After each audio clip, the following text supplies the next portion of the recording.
What is up, guys? Sonduren Canadian Rider here. Today I'm going to be doing a full review of the Viofo A129 Pro Duo.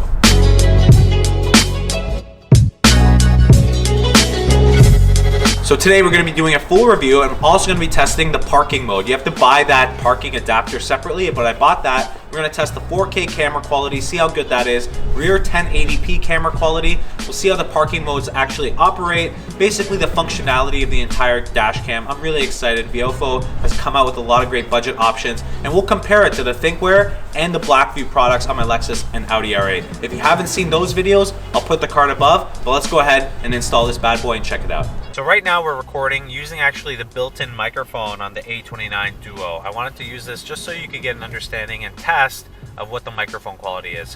When I was reviewing the video footage, I was surprisingly impressed by the audio pickup and the audio quality from this little dash cam. So I'm actually okay to use it. So obviously with this camera, some of the big hitters are it's dual channel. So you have the dual channel front facing 4K 30 frame per second video.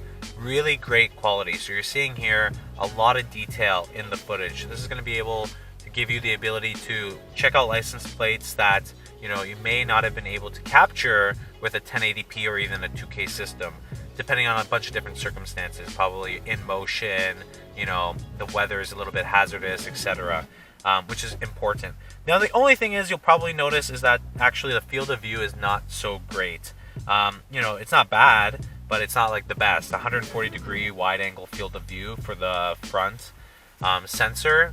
I have seen better field of views, but that's fine as long as obviously you position it in the center. On the dash cam that we have right now, it's a tiny bit off center just to make it work in the installation. It's a little bit over to the right on this 2009 Lexus IS 250. Now the great thing about this camera, as I mentioned, we do have the parking attachment or the parking kit with it, because buffered parking recording or motion detection parking recording and event detection is really important for me.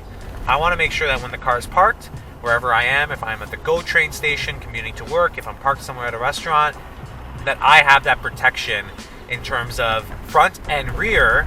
Anything happens to the car, any motion detection happens, there's a 10-second buffer before the event that will be recorded, and then after the event will be recorded. So that's very critical actually in these dash cams. Dash cams are great when it's continuous usage and when you're actually driving the car, but a lot of things happen to your car when you're not actually by your car. So having that feature is extremely important. So I quickly hardwired this thing in. It maybe took me half an hour. It's not too hard. If you want to actually see a video, ThinkWare and Viofo and a bunch of the other dash cam makers all do videos on how to actually properly install the dash cam. Feel free to check that out. But the thing is, comparing this dash cam to my Blackview on the Audi R8, the DR900S, and then to my Lexus, which is the ThinkWare product, the Q800, these are actually, if you think about Viofo, they're kind of coming in from the budget end of the sphere, trying to, punch up to the big tiers, and they're doing a really good job in terms of the quality. Like, you're looking at, number one, first off, the feature set. You got 4K, you got a display on this dash cam, which the others don't. So that off the top, if you like having a display on your dash cam, that's going to be a big thing. It's got that Sony sensor that I just talked about with the 4K, dual band Wi-Fi, so 2.4 gigahertz and 5 gigahertz on this. GPS logger, G-sensor and motion detection is supported. Quick release mount. So actually I did this mount release just recently, and it's actually nice to have the mount release so you can kind of take off the dash cam and do some things with it that you may want to do. One of the more underrated features about this is the new capacitor power supply. So a lot of these dash cams, you may have seen a bunch of reviews point out that during extreme temperature cycles, really hot weather, really cold weather, the power supplies just end up failing. So this actually has a capacitor power supply now with a much wider range for longer lifespan than the typical batteries that others have been having problems with. So that's a huge plus as well. They also offer additional things like a CPL filter and a bunch of other stuff, but honestly, you probably don't even need that. Like right now, you can see the footage is very good. The rear camera, again, a little grainy. It's 1080p. That's fine. I think it's fine for a rear camera. The front camera being 4K. There's so much detail here. In terms of codecs, so it is going to use up a lot of memory. One knock on Viofo, and again, the price is really good, but they don't include an SD card. So make sure when you actually get an SD card, guys, you get the proper SD card class rating for the 4K video recording, because there's a bunch of different settings for how many bitrate or what the bitrate is for your recording. And the maximum bitrate recording on the 4K front is 60 megabytes per second. So you have to make sure you get a high enough class memory card to handle that with the rear recording as well. So just make sure you follow the class requirements and the speed requirements of the memory card, otherwise you're going to get some trouble. But in terms of the codec, because of this, much higher bandwidth or bit rate and the file size, Viofo does give you the option for the H.265 codec, the high efficiency video codec. You still have the option for H.264, but if you can and want to use H.265, which I recommend you probably use, you have the option for that. So again, looking at this, guys, for the price, you have to think that this is really a great dash cam. I spent about, I think my DR900S was $650 Canadian. My Q500 or Q800 Pro was also fairly expensive as well, and this undercuts both of them.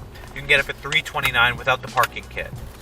That's a great deal. I'm actually a little bit surprised with the profile. It's smaller than I thought with an embedded screen. It's definitely smaller than my Q800 Pro in terms of footprint, and the size is actually more sleek in terms of like hiding it inside of your windshield versus the Q800 or the DR900S. So that it's got that on top too. If you think about dash cams, they can get really expensive, but this seems like this is probably going to be the best bang for the buck dash cam that you can buy. Parking recording is included, buffered parking recording is in the camera. You have a 4K sensor on the front, a Sony sensor on the front. You have a 1080p rear view dash cam. It does have, so inside of the controller, by the way, in the parking kit, an ability for voltage control. So in the winter, if voltage falls below a certain threshold, it will not continue parking recording mode to save your battery. So really, it's got a lot of features. And then the one key feature that I probably don't use, but I think would be helpful for a lot of people, probably a lot of people like it, is actually the 2-inch built-in screen. Like, that is something that you don't have typically. So you don't have to go into the app to do a lot of this stuff, but the built-in screen is there. Now, the one thing I'll nitpick on is the app is good, and they do have an ability to bypass with a VPN. If you're connected to the dash cam, you'll still have your data. That's a big pet peeve of mine on the ThinkWare and the Blackview, is when you're connected to the dash cam by Wi-Fi, you lose connection to your data on your phone until you disconnect from the Wi-Fi. With this, they've done a VPN situation here where they bypass it and you can still have your data while you're connected to the app. Now, my pet peeve is you cannot change any settings while the dash cam is recording.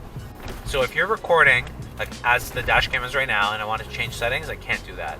I have to stop recording and then I'll be able to change settings.